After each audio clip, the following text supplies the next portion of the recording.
Martin Brundle a few years back. Sure. A barrel roll upside down. Yeah. That is potentially very dangerous, because if a car turns upside down in gravel, then the headrest goes into the gravel. Come up through the ranks, John. He was the Formula Ford Festival winner some years ago. He moved up to British Formula 3 and of course was taken up by Mercedes for their sports car program, which was good and bad, wasn't it? Yes, it was. I mean, he got into the Mercedes-Benz sports car team. I mean, he basically walked up to Norbert Hagen and said, look, I'm Mark Webber, here's my CV, I'd like to drive for you in sports cars, and he got the drive. But of course in the second year it didn't work quite so successfully.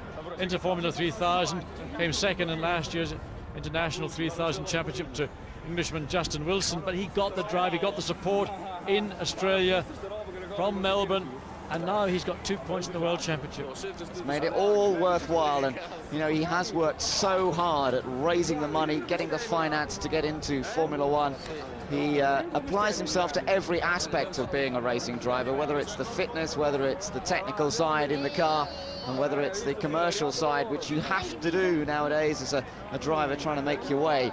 He's applied himself to every area, and it's so great that he's had a reward in his very first Grand Prix. Indeed, and he's got to take his opportunities. He may not get very many more of these this year, really, because once we get into the season, particularly in Europe, things will change. Consistency and the reliability will be very much more. Hopefully we'll not see too many more incidents, as we saw in the first corner here this afternoon in future Grand Prix. Luckily, enough runoff area and space for everybody to come to a stop safely, and everybody was able to walk away uninjured, and great to see that. It's a funny world, isn't it? I bet last year hardly anyone, even in Australia, knew Mark Webber's name. He was a struggling racing driver working his way through the ranks of Formula 3000, and now he will be a star throughout Australia. Paul Stoddart on the left-hand side there, the team boss, the man from Melbourne himself. And what a proud day this is for them. And such a great sight to have them up on the podium. Well, deserves to be there. Let's say he's up on the podium. What will happen, I don't know, but in Australia, you've got an Australian team owner and an Australian driver.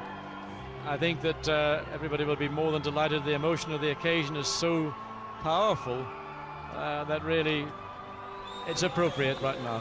It is, and there he is, a man whose life has perhaps just changed. Ben, ironically, the sponsors of the race are Foster's, of course, the most famous, internationally known lager in the world, I would say, these days.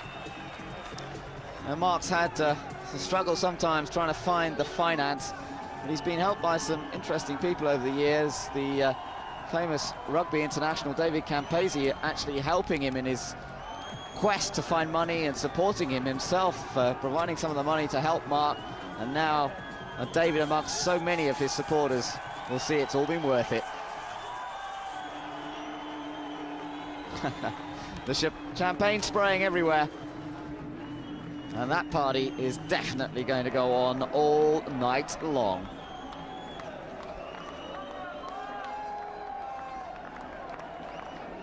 Paul Stoddart, the man who's made his fortune basically out of buying and selling aircraft parts, and then from that creating his own airline, and now he's bought a whole new fleet of planes and is involved in flying Formula One personnel all over the world. Yeah, it's been a pretty good year so far for Paul Stoddart. The only thing that's blotted is this little row that's ongoing with Tom Walkinshaw over the ownership assets. But nonetheless, that's behind everybody right now. Ron Walker, Paul Stoddart, Mark Webber, absolutely over the moon.